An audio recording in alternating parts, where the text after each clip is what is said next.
ইতিহাসের এক নজিরবিহীন সামরিক আগ্রাসনের সাক্ষী হল লাতিন আমেরিকা। পানামার একনায়ক ম্যানুয়েল নোরিয়েগার ঘটনার ঠিক ৩৫ বছর পর ইতিহাসের চাকা যেন আবারও একই বিন্দুতে ঘুরল। তবে এবার মঞ্চ পানামা নয়, ভেনেজুয়েলা। গত ২৪ ঘণ্টায় পাল্টে গেছে দক্ষিণ আমেরিকার ভূ রাজনীতি। শনিবার ভোররাতে রাজধানী কারাকাসে ঝটিকা অভিযান চালিয়ে ভেনেজুয়েলার প্রেসিডেন্ট নিকোলাস মাদুরো এবং তার স্ত্রী সিলিয়া ফ্লোরেসকে তুলে নিয়ে গেছে মার্কিন স্পেশাল ফোর্স। পেন্টাগন নিশ্চিত না করলেও হোয়াইট হাউস বলছে মাদুরো এখন যুক্তরাষ্ট্রের জিম্মায়। এই ঘটনার পর বিশ্বজুড়ে তেলের বাজারে আগুন আর সীমান্তে যুদ্ধের প্রস্তুতি নিচ্ছে কলম্বিয়া। মাদুরো কি বেঁচে আছেন? কার হাতে এখন ভেনেজুয়েলার পরমাণু কোড? বিস্তারিত নিয়ে আমাদের বিশেষ আয়োজন। অপারেশন থান্ডারবোল্ট ও কারাকাসের সেই রাত। দৃশ্যপটে নাইট ভিশন ক্যামেরায় ব্ল্যাক হকের ওড়াউড়ি, কারাকাসের আকাশে আগুনের ফুলকি, স্যাটেলাইট ম্যাপে ইউএসএস জেরাল্ড ফোর্ডের অবস্থান। শনিবার ৩ জানুয়ারি ২০২৬, ঘড়িতে তখন কারাকাসের স্থানীয় সময় মধ্যরাত পেরিয়ে ভোর। নিস্তব্ধ রাজধানীর আকাশে হঠাৎ শোনা যায় ভারী ইঞ্জিনের শব্দ। রাডার ফাঁকি দিয়ে খুব নিচু দিয়ে উড়ে আসে যুক্তরাষ্ট্রের ১০ থেকে ১২টি ব্ল্যাক হক হেলিকপ্টার। এর ঠিক আগেই ক্যারিবীয় সাগরে নোঙর করা মার্কিন বিমানবাহী রণতরী ইউএসএস জেরাল্ড ফোর্ড থেকে সিগন্যাল পায় ডেল্টা ফোর্স। মুহূর্তের মধ্যে কারাকাসের লা কার্লোটা বিমান ঘাঁটিতে এবং ফুয়েতে তিওনা সামরিক ঘাঁটিতে, যেটি মাদুরো মূল ক্ষমতার কেন্দ্র, একযোগে ভয়াবহ বিস্ফোরণ ঘটে। সিবিএস নিউজ জানাচ্ছে এটি ছিল একটি সুপরিকল্পিত সার্জিক্যাল স্ট্রাইক। শহরের বিদ্যুৎ সংযোগ বিচ্ছিন্ন করে দিয়ে অন্ধকারে ডেল্টা ফোর্সের কমান্ডোরা মাদুরোর বাসভবনে প্রবেশ করে। ২০১৯ সালে আইসিস নেতা আল বাগদাদিকে যে ইউনিট হত্যা করেছিল, সেই একই ইউনিট মাত্র কয়েক ঘন্টার রুদ্ধশ্বাস অভিযানে মাদুরো ও ফার্স্ট লেডিকে হেলিকপ্টারে তুলে নেয়। সকালের আলো ফোটার আগেই তারা ভেনেজুয়েলার আকাশসীমা ত্যাগ করে। উল্লাসে ফেটে পড়ে ওয়াশিংটন। মার্কিন president Donald Trump social media ঘোষণা করেন একটি চমৎকার ও নিখুঁত অপারেশন।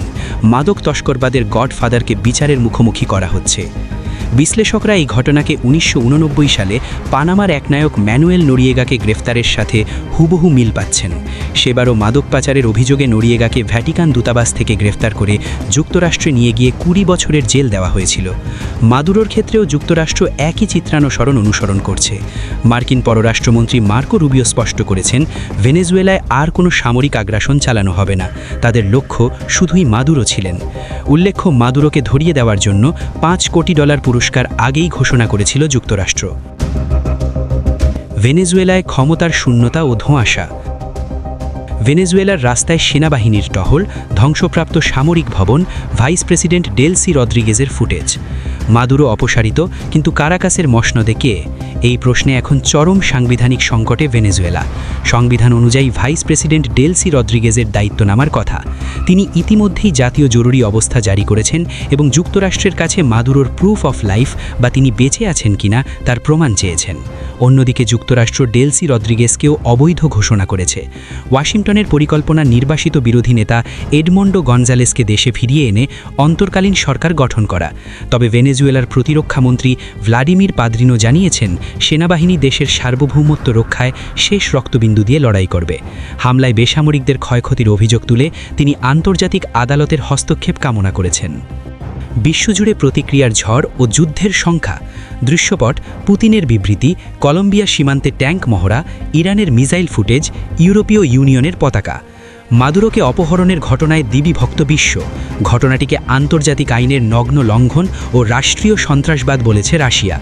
মস্কোর পররাষ্ট্র মন্ত্রণালয় একটি কড়া বিবৃতিতে জানিয়েছে, ভেনেজুয়েলার জনগণের ওপর এই আঘাতের জবাব দেওয়া হবে। মাদুরোর আরেক মিত্র ইরান এবং কিউবার প্রেসিডেন্ট মিগেল দিয়াস কানেল একে ঔপনিবেশিক দস্যুগুলি বলে আখ্যায়িত করেছেন। সবচেয়ে উত্তপ্ত পরিস্থিতি কলম্বিয়ার সীমান্তে। কলম্বিয়ার বামপন্থী প্রেসিডেন্ট গুস্তাভো পেত্রো ভেনেজুয়েলায় হামলার তীব্র নিন্দা জানিয়ে সীমান্তে নিজ দেশের সেনাবাহিনী মোতায়েন করেছেন। যে কোনো সময় দুই দেশের সীমান্তে বড় ধরনের সংঘাতের আশঙ্কা করা হচ্ছে। বিপরীত চিত্র ইউরোপে। ইউরোপীয় ইউনিয়নের পররাষ্ট্রনীতি বিষয়ক প্রধান কাজা কালাস এবং স্পেন পরিস্থিতি পর্যবেক্ষণ করছে বলে জানালেও তারা পরোক্ষভাবে মাদুরোর অপসারণে স্বস্তি প্রকাশ করেছেন। তাদের ভাষায়, আন্তর্জাতিক আইন মেনেই সব সমাধান হওয়া উচিত। যদিও আমেরিকার এই একতরফা অ্যাকশন নিয়ে তারা প্রকাশ্যে কিছু বলছে না। তেলের রাজনীতি ও আগামীর অর্থনীতি। দৃশ্যপট, তেল শোধনাগার, স্টক মার্কেটের ধস, ব্যারেল প্রতি তেলের দামের গ্রাফ। কিন্তু কেন এই ঝুঁটি নিল ট্রাম্প প্রশাসন? মাদুরো সরকার দাবি মাদক বিরোধী অভিযান কেবল একটি অজুহাত। যুক্তরাষ্ট্রের আসল লক্ষ্য ভেনেজুয়েলার মাটির নিচে থাকা বিশ্বের বৃহত্তম তেলের মজুদ। সাম্প্রতিক সময় ভেনেজুয়েলার তেলবাহী ট্যাঙ্কার জব্দ করা এবং ক্যারিবীয় অঞ্চলে নৌ অবরোধ সেই ইঙ্গিতই দেয়। এই অস্থিরতার খবরে বিশ্ববাজারে অপরিশোধিত তেলের দাম 1 লাফে 10% বেড়ে গেছে। অর্থনীতিবিদরা আশঙ্কা করছেন, ভেনেজুয়েলায় যদি দীর্ঘমেয়াদী গৃহযুদ্ধ শুরু হয় তাহলে জ্বালানি তেলের সংকটে পড়বে বিশ্ব, যার প্রভাব পড়বে প্রতিটি দেশের অর্থনীতিতে। নিকোলাস মাদুরো কি কোনো আমেরিকার গোপন কারাগারে বন্দি জীবন কাটাবেন, নাকি রাশিয়া ও চীন তাদের মিত্রকে উদ্ধারে বড় কোনো পদক্ষেপ নেবে? 21 শতকের রাজনীতিতে এই ঘটনা কি কোনো নতুন বিশ্বযুদ্ধের সূচনা? ভেনেজুয়েলার পরবর্তী 48 ঘন্টা ঠিক করে দেবে লাতিন আমেরিকার এবং হয়তো পুরো বিশ্বের ভবিষ্যৎ। আমরা পরিস্থিতির ওপর নজর রাখছি। পরবর্তী সংবাদে চোখ রাখুন।